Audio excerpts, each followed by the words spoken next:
এখানে আমার স্বামীই ভালো নয়, যেখানে আমার স্বামী আমার কষ্ট বোঝে না, সেখানে শ্বশুরবাড়ির লোকজনকেই বা কী আর বলবো, ওরা তো কষ্ট নাই বুঝতে পারি। ভালোবেসে বিয়ে করলে হয়তো প্রত্যেকটা মেয়ের সঙ্গেই এমনটাই হয়। তো হাই এভরিওয়ান, গুড মর্নিং। আশা করছি সকলে খুব ভালো আছেন আর সুস্থ আছেন, আর আমরাও বেশ ভালো আছি। আজ হলো বৃহস্পতিবার, এখন ঘড়ির কাঁটায় সকালে 6:30 মতো বাজছে। এখন থেকেই আজকের ব্লগটা আমি শুরু করছি। আশা করছি আজকের ব্লগটি আপনাদের ভালো লেগে থাকবে। সকালে উঠে সবার প্রথমে ভয়েস ওভারের কাজটা ছেড়ে নিয়েছি, তারপরে একেবারে বাসি কাপড়টা চেঞ্জ করে পরে এইদিকে কাচাকুচি করে নিয়ে চলে এসেছি। কালকে বিকালেই বেশ অনেকগুলো কাচাকুচি করে রেখেছিলাম, ভেবেছিলাম যদি আজকে রোদ্দুর না দেয়, আবারও যদি বৃষ্টি পড়ে, তো সেই কারণে বেশ অনেকগুলো কাচাকুচি করে রেখেছিলাম। আর আজকে সকালেও বেশ অনেকগুলো কাচাকুচি করেছি। সব জিনিসগুলো নিয়ে একেবারেই ছাদেতে চলে এসেছি। আজকে সকাল থেকেই বেশ ভালো রকম রোদ্দুরটা দিয়েছে, মনে হচ্ছে আজকে সারাদিন রোদ্দুরটা দেবে। যাই হোক, এবারে একে একে সব কটা জিনিসে মিলে দিই। এই বাসগুলো দিতে আমাদের যে কী সুবিধা হয়েছে, কে দিয়েছে সেটা কিন্তু জানি না, তবে যে দিয়েছে কিন্তু একদম ভীষণই ভালো করেছে। কারণ এই বাসগুলো দেওয়ার কারণে জামা প্যান্টগুলো কিন্তু খুব তাড়াতাড়ি শুকিয়ে যাচ্ছে। এখন যেহেতু একদিন দুদিন ছাড়া ছাড়াই বৃষ্টি হচ্ছে, সেই কারণে ছাদের ধারগুলো বা ছাদের নিচটা একটু স্যাঁতসেঁতে ভাব থাকছে। তাড়াতে তো আর সব জিনিস ধরবে না, আর নিচেতে দিলে তাড়াতাড়ি শুকিয়েও যাবে। সেই কারণে বিশেষ করে এই বাঁশগুলো যে দিয়েছে ভীষণ উপকার করেছে। এই বাঁশগুলোতে খুব একটা জল ধরে না, একটু পরেই জলটা ঝরে যায়, জিনিস দিলে খুব তাড়াতাড়ি শুকিয়ে যায়।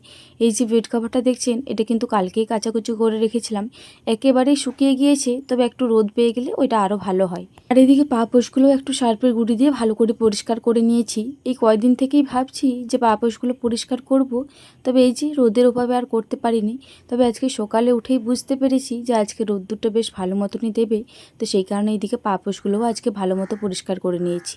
যাই হোক চলুন, এইদিকে কিন্তু আমার জামা কাপড় মেলা কমপ্লিট হয়ে গিয়েছি। নিচেতে যেয়ে দেখি সোনামা উঠেছে নাকি। সোনামা যদি না ওঠে তখনকে না হয় অন্য কাজে হাত দেওয়া যাবে। ওইদিকে জামা কাপড় কাচাকুচি করে আসার পরেও সোনামা ওঠেনি। তারপরে সকালের মুড়ি খাবারটা খেয়ে নিয়েছিলাম, তারপরে ঠাকুমার খাতে বসেছিলাম সবজি কাটার জন্য। কটা টুকিটাকি সবজি কাটলাম, তারপরে এইদিকে দেখলাম যে ঘড়ির কাঁটায় 7:45 মতো বেজে গিয়েছে। ভাবলাম ততক্ষণকে ভাতটা চাপিয়ে দিই, তারপরে না হয় সোনামা উঠলে সোনামাকে নিশ্চিন্তে খাবার খাওয়াতে পারবো। আজকে যেহেতু বৃহস্পতিবার, মাঞ্জা হাঁড়ি কালকে বিকালেই মা হাঁড়িটা পরিষ্কার করে রেখেছিল। যে কোনো মাজা জিনিস যদি কাঠের উনুনে রান্না করা হয়, তলাতে একটু পাশ বুলিয়ে দিলে যে পরিষ্কার করে তার পরিষ্কার করতে একটু সুবিধা হয়। যাই হোক, এদিকে টাটকা জল বালতি করে এনেই রেখেছিলাম, ওই জলটাই হাঁড়ির মধ্যে দিয়ে দিলাম। আর আমার এই উনুন ধরানোর জন্য আমার ভাত চাপাতে মিনিমাম আধ ঘন্টা মতো টাইম লেগে যায়। এদিকে ভাতটা চাপানো হওয়ার পরেই এইদিকে সোনামা উঠে পড়েছিল। এই মুহূর্তে সোনামাকে খাবার খাইয়ে ক্লিনিং করিয়ে একদম রেডি করিয়ে দিয়েছি। অন্যদিন তো ওর ভাই থাকে, ওর ভাইয়ের সঙ্গে খেলা করে, তবে কালকে তো আপনাদেরকে বললাম যে দিদি ভাই এক রাতের জন্য গিয়েছে রপট, আজকে সকালেই চলে আসবে বলেছে। আজকে তো ওর ভাই নেই, তো কি করবে খুঁজে পাচ্ছিল না, সেই কারণেই ফ্যানটার তোলাতে একটা মাদুর পেতে দিয়েছি আর খেলনাপাতিগুলো দিলাম, ও নিজের মনেই খেলো। যাই হোক, ওইদিকে এখনো পর্যন্ত দেখলাম ভাতটা হয়নি, ভাতটা হোক ততক্ষণকে এই টুকিটাকি কাজগুলো বাগিয়ে নিই। বরমশাই কিছুক্ষণ আগে এই আমড়াগুলো থেতো করে দিয়ে গেল, ভাবলাম যে এটা একটু বাগিয়ে রেখে দিই। সব কিছু পেস্ট করা তো হয়ে গিয়েছে মিক্সিতেই, তাহলে শিলটা রেখে আর কি করব, সেই কারণেই শিলটা ভালো করে জল দিয়ে পরিষ্কার করে রেখে দিলাম। এদিকে ভাতটা নামানোর পরে পেঁপেটা ভাজার জন্য পেঁপেটাও সেদ্ধ করতে বসিয়ে দিয়েছিলাম, অল্প পরিমাণে নুন আর অল্প পরিমাণে হলুদ দিয়ে। এই মুহূর্তে পেঁপে সেদ্ধটা নামিয়ে পরে কড়াইয়ের মধ্যে অল্প পরিমাণে তেল আর জিরে ফোড়ন দিয়ে পেঁপেটা ভালো করে ভেজে নিচ্ছি। আমাদের বাড়ির সকলেই কিন্তু এই পেঁপে ভাজাটা ভীষণ পছন্দ করে, আর আমারও কিন্তু বেশ ভালোই লাগে। যাই হোক, এইদিকে আমার পেঁপে ভাজাটা কমপ্লিট হয়ে গিয়েছে, পেঁপে ভাজাটা এইদিকে নামিয়ে দিই। আজকে আমার বেশ অনেকগুলোই কাজ রয়েছে জানেন তো। আজকে এই যে এত সুন্দর রোদ্দুর দিয়েছে, এই রোদ্দুরটা তো আর হাতছাড়া করা যাবে না। এই রোদ্দুরটাতে ভেবেছি আজকে আমার কাঁথাগুলো যা রয়েছে সব কিছুই রোদে দেবো। এইদিকে চচ্চড়িটা চাপিয়ে দিয়ে একবার, ওইদিকে সোনামাকে যার হোক কাছে একবার দিয়ে আসবো, তারপরে ওইদিকে কাঁথা বালিশ যা আছে সব কিছু একবার ছাদে দিয়ে আসবো। সকালেই দিইনি, কারণ ছাদটা একটু তেতে গেলে তারপরেই দেবো ভেবেছিলাম, না হলে তলাতে একটু রস রস ভাব থেকে যাবে, তখন কাঁথাগুলো শুকোনোর বদলে তলাতে আরও রস কেটে যাবে, তো সেই কারণে বিশেষ করে একটু বেলা করেই দিলাম। যাই হোক, এদিকে চচ্চড়িটা চাপানো আমার প্রায় হয়ে এসেছে, একটু তলাতে লেগে গিয়েছিল, জালটা একটু জ্বলে গিয়েছিল বলে। যাই হোক, এই মুহূর্তে একটু জল দিয়ে দিলাম, জল না দিলে যে ডাঁটাগুলো রয়েছে এই ডাঁটাগুলো কিন্তু সহজে সেদ্ধ হবে না।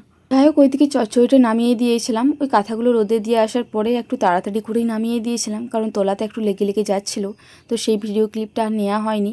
ওইদিকে চচ্চড়িটা নামিয়ে এদিকে আমরা টকটাও চাপিয়ে দিচ্ছি। তেলের মধ্যে অল্প পরিমাণে পাঁচফোড়ন আর লঙ্কার ফোড়ন দিলাম, তারপরে আমড়াগুলো দিয়ে একটু কষিয়ে পরে নুন আর হলুদ দিয়ে পরে আর একটুখানি কষিয়ে দেবো। যতক্ষণ না তলাতে লেগে লেগে আসছে ততক্ষণ কিন্তু একটু ভালো করে কষিয়ে নেবো। যে কোনো জিনিস একটু কষিয়ে রান্না করলে কিন্তু খেতে বেশ ভালো লাগে। যাই হোক এদিকে এবারে পরিমাণ মতো গুড় দিয়ে দেবো। আপনাদের হাতের কাছে যদি গুড় না থাকে, যদি চিনি থাকে, এটা কিন্তু চিনি দিয়েও করতে পারেন, তবে এটা গুড় দিয়ে করলে একটু বেশিই ভালো লাগে। এই আমড়ার টকটা কিন্তু আমার শাশুড়ি মা সব থেকে বেশি ভালো করতে পারে। ওই যে রান্নার দিনে দেখেছিলেন কি সুন্দর একদম মাখো মাখো করেছিল, ওইটার স্বাদ একটা আলাদা। যাই হোক ওইদিকে একটু সোনামাকে খাবার খাওয়াতে গিয়েছিলাম, আর এইদিকে এসে পড়েই দেখছি আমার আমড়ার রসটা পুরো একদম শুকিয়ে গিয়েছে। যাই হোক আর জল দেবো না, জল দিলে কিন্তু আর ভালো লাগবে না। মাথা বালিশগুলো তো সেই মিলে দিয়ে এসেছি, মাঝে মাঝে উল্টিয়ে না দিয়ে এলে দুদিকটা তো তাঁতবে না। ভাবলাম ততক্ষণকে এইদিকে এটা সেদ্ধ করতে বসিয়ে দিই কাল্লা আলু বাটনা ভাজাটা, তারপরে ওইদিকে না হয় কাঁথা বালিশগুলো উল্টোতে যাবো। এখন ঘড়ির কাঁটায় হয়তো 10:30 মতো বাজছে। সোনামাকে কিছুক্ষণ আগেই বেশ অনেকক্ষণ ধরে ঘুম পাড়ানোর চেষ্টা করলাম, তবে ও তো কিছুতেই ঘুমাবে না।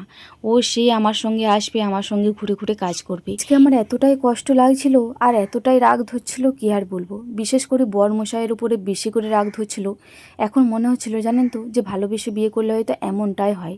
ভালোবেসে বিয়ে করলে হয়তো স্বামীরা স্ত্রীর কথাগুলো শোনে না। কারণ বরমশাইকে ফোন করে বললাম যে সোনামা জ্বালাতন করছে, তুমি একবার নিয়ে নাও, আমি টপ করে রান্নাটা করে নিই, তারপরেই আমি নিয়ে চলে আসবো। তো বললো যে ঠিক আছে আমি যাচ্ছি। আমি ভাবলাম হয়তো বরমশাই আসবে, তাহলে সোনামাকে নিয়ে যাবে। ও যখন ঘুমায়নি ওকে তার কিছু করতে পারবো না।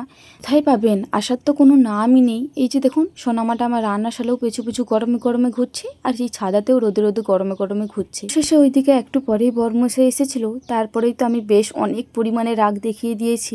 বললো যে আজকে আমি বল গ্রাউন্ডে ছিলাম, মাকে মার যেতে দেখতে পাইনি, ভাবলাম যে মা আছে বাড়িতে, সেই কারণেই আর আসেনি।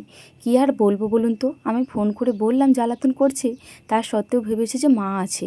নিজের স্বামী যখন কষ্ট বোঝে না, তাহলে শ্বশুরবাড়ির লোকজনকেই বা আর কী আর বলবেন। না না, কষ্ট বোঝে না বলবো না, ভীষণই কষ্ট বুঝে আমার। তবে মাঝে মধ্যে কেন যে এইরকম করে খুঁজে পায় না। ওই বাচ্চা ছেলের মতো একটা হাব ভাব করে জানেন তো।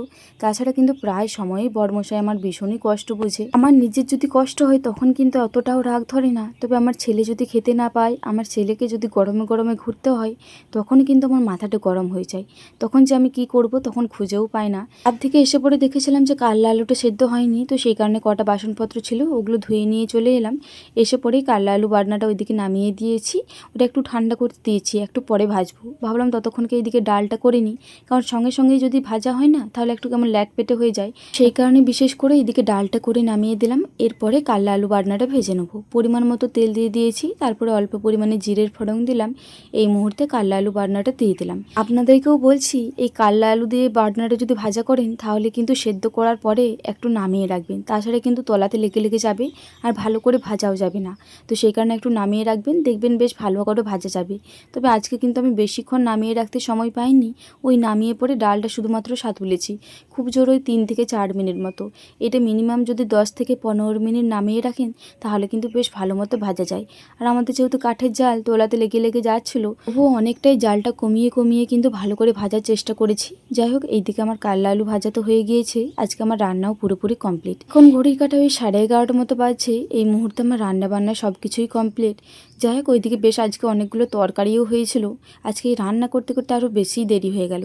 ওইদিকে সোনামাকে খাওয়াবো, তারপরে না হয় ওইদিকে কাঁথাগুলো আরে তুলে নিয়ে চলে আসবো। এখন ঘড়ির কাটায় ওই 12টা মতো বাজছে, 11:30 থেকে 12টা, এই আধ ঘন্টার সময় সোনামাকে খাওয়ানোর জন্য লাগলো।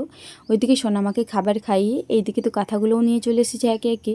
এবারে একে একে সব কটা কাঁথা ভালো করে পেতে নিচ্ছি। আমি কিন্তু এখনো পর্যন্ত স্নান করিনি, আজকে বাইরে প্রচুর পরিমাণে রোদ্দুর দিয়েছে। আমি জানতাম যে ছাদের থেকে এই কাঁথাগুলো আনতে, এই বিছানায় সেট করতে আমার প্রচুর হয়রানি হয়ে যাবে, তখন গাটা এমন ঘাম দিয়ে দেবে, তখন মনে হবে যে আবার স্নান করি। তো সেই কারণে বিশেষ করে আর স্নান করিনি। ভাবলাম যে বিছানাতে এই কাঁথাগুলো ভালো করে সেট করে নিই, বিছানার চাদরটা পেতে নিই, বালিশের ওয়ার্ডগুলো আরে সব কিছু ঠিকঠাক করে পরেই তারপরেই স্নান করতে যাব। যাই হোক এদিকে একে একে সব কটা কাঁথা পেতে দিয়েছি। আর এদিকে কালকেই বিছানার চাদরটা চেঞ্জ করেছিলাম, তো সে কারণে তো বিছানার চাদরটা আর কাচাকুচি করিনি। তবে বালিশের ওয়ার্ডগুলো, তারপরে যে পিলো কাভারগুলো রয়েছে ছোট ছোট, ওগুলো সব কিছুই কাচাকুচি করে নিয়েছিলাম। গেছিলাম। ভেবেছিলাম যে রোদ্দুর দেবে না, তো সেই কারণে এই পিলো কাভারগুলো বা এই বালিশের কাভারগুলো আর কাচাকুচি করিনি। তবে আজকে সকালে যখন দেখলাম যে রোদ্দুর দিয়েছে, তখন এগুলো খুলে পরে আবারও কাচাকুচি করে নিয়েছিলাম। আর এগুলো তো সবকটাই রোদ্দুরে দিয়েছিলাম, আপনারা তো দেখলেনই। এত সুন্দর লাগছে রোদ্দে দেওয়ার পরে, কি আর বলবো। সারাদিন একটু তো হায়রানি হয়েছে, একটু রাগ করেছি, একটু অভিমান করেছি। এই বিছানাটা পুরোপুরি সেট করে নেওয়ার পরে কী যে ভালো লাগছে, কি আর বলবো। যাক, অনেক দিন পর একটা ইচ্ছে পূরণ হলো। অনেক দিন থেকেই ভাবছিলাম যে এই পুরো বিছানাটা একবার রোদে দেবো, আজকে সেটা অবশেষে পরিপূর্ণ করতে পেরেছি। যাই হোক, এদিকে আমার সব কটাই বালিশের ওয়ার্ড পরানো কমপ্লিট হয়ে গিয়েছে। এদিকে বের ভালো করে সেট করে নিই। ওইদিকে বড়মশাই বললো যে সোনামাকে ধরবি, তো তখনকে না হয় আমি স্নানটা সেরে চলে আসবো।